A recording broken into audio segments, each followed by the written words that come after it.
It was pretty emotional last night. We were commenting on it today that coming to the rink today almost felt like the feeling you have after even a playoff game, like the next day, where emotionally you've gone through a lot, even from our player standpoint. I'm sure that today was a real light day for us, just to kind of keep things where they're not too emotionally invested. You said last night that you didn't like the way your team started the game. It took a while to get, especially the younger guys, going. Do you think with what happened last night could help your group maybe better prepare for tomorrow's start and the energy and all that comes with a night like tomorrow?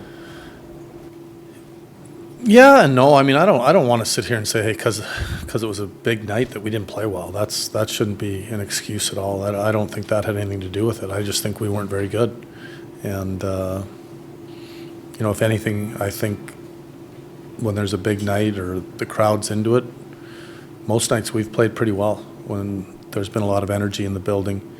And, we didn't handle the puck well last night. We weren't.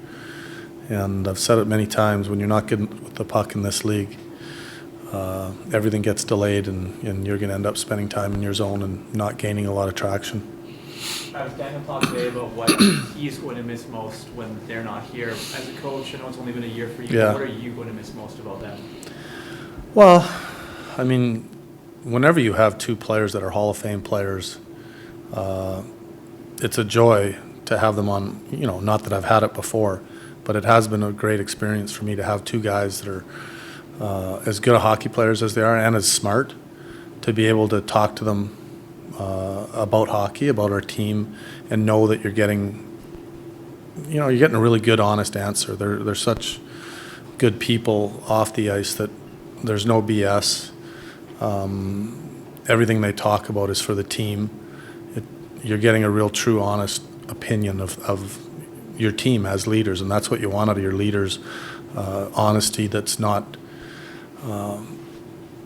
them thinking about themselves, and that's hard to find, and you get that with them, and they've been a real, for me, just a joy to coach, and something I'll cherish, and much like our players, they're going to cherish playing with them. And guys that have played with them for years, probably, when they're 40, 50 years old, they're going to look back and they'll be right at the top of their list as of teammates that they played with. There's, you always have guys that you remember. And for me as a coach, I'm sure that when I look back, they're going to be at the top of my list too. Sure, when you were young, you didn't know half of what you thought you knew. For sure. Maybe a tenth. Quarter. I'm sure you absorbed, even if it wasn't initially, maybe through time you absorbed. How much do you hope that your young guys, regardless of whether they're going to be NHL players, whatever they turn out to be, have absorbed something while the Sedins were still here? Well, you do. I mean, that's what you hope out of all your leaders, that they rub something off with your young guys. And if anything, just this last week is probably going to emphasize that even more and put a lot more attention to what the Twins are about. And, your young guys will even be focused on it more than they normally would be. And you hope that they take a lot out of what they are as people, as hockey players, as, there's so much that as a young player you could, even if you're just listening to the media, that what people are talking about them, you can learn from.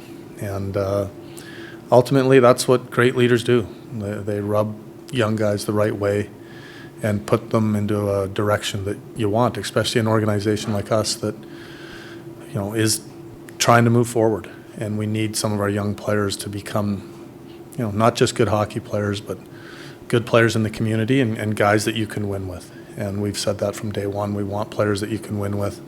And these two guys are, you don't get better examples. Travis, how do you go about coaching for a game? And the fact that, obviously it's a game that neither team are in the playoffs. I'm sure you still have things you want to see from certain players for planning for next year, but also it's the last game for two icons in this building. How do you juggle all this? And I don't know, you haven't done it, but how do you juggle all this as a coaching role? I try to go about it the same. But when you get into the game, I wanted to play the Twins as much as I could.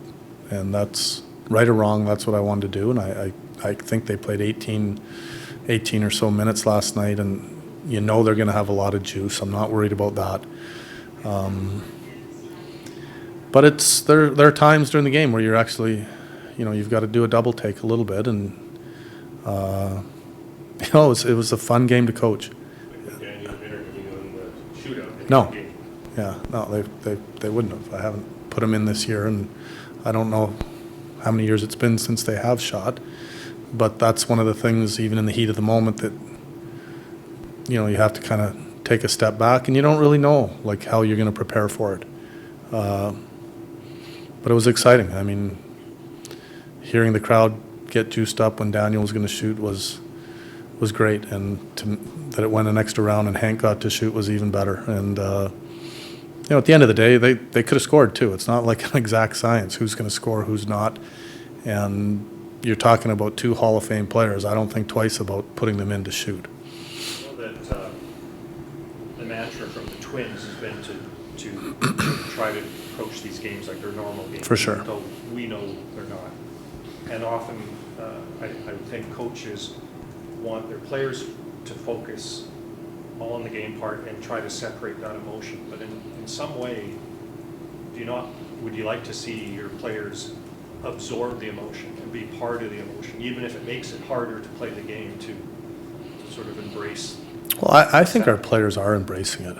It's hard not to, especially the way the game turned out last night with the comeback and the overtime and the shootout. I mean, if you weren't into that game last night, you got a problem. And yeah, we didn't play well in the first two periods, but man, did we play good in the third. And that's one of those games that I know I'll remember it. Like I said, I woke up this morning and I was like, I couldn't sleep last night after the game. And it felt like you just played with the emotions of the game. It was very similar to the way I felt when I played a playoff game or coached a playoff game. And those are memories that stick with you, and your players will appreciate it. I'm sure they enjoyed the game last night, and it's a great time for the city right now, just to embrace these two players that they've had as their own for a long time. And I think everyone should really enjoy the next few days. Emotions times 2 or 3 tomorrow night compared to what it was on Tuesday. Yeah, I'm sure it's going to be ramped up. I'm looking forward to it. I want to watch warm up tomorrow, and I never do, and I'll be out there watching. Seems lots of players have parents coming in. Significance of the game is lost on them. Do you have anybody who's coming in for this one? I don't, but I know everyone I know will be watching the game. I've got a lot of texts from friends and family, and hockey fans in general. I'm sure will be tuning in. These guys have been icons in the league, and these last two games, I'm sure Edmonton their building will have a little juice in it too as well, just because it's their last games. Jim told the story the other day about Henrik being remarkably sick. It was in Dallas earlier this year, and John Sanderson phoning and saying there's no way Henrik can play. Yeah. How did he make a miraculous recovery? And does that just kind of speak to team first and doing whatever it takes to? Well, I think people talk about the Twins and they forget, they're old school. They are. If you can play, you play. And that's kind of, I don't want to say it's lost, but they're tough. And I talked about it, not just Hank, but Danny loses a bunch of his teeth. There's blood. I think you saw it on the TV. It was in Tampa Bay. And, at 13:30, he's got his teeth knocked out. At 12:40, he's on the ice celebrating a goal. And those are good examples for young guys. And I even brought it up, how many of you young guys would have been on the ice 50 seconds later with 5 or 6 teeth missing? And the fact that Hank was,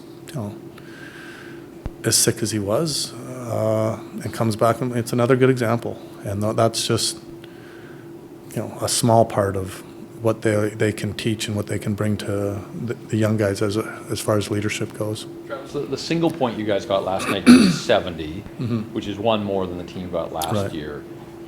Are you able to look at one point and say that's an improvement over last year, or based on the point total and where you are, is it tough to, because you're nowhere close to ultimately where Yeah. you want to be? I think you're splitting hairs when it comes to point totals. It's such, I've said it again, it's a fine line between winning and losing. For me, I like the way our team's playing, the style we're playing. We're trying to change some of the things that, some of the style of play we play. And we're trying to change a lot of our young players and make them better hockey players. We've had some young goalies as far as starters this year that we're trying to turn into starters.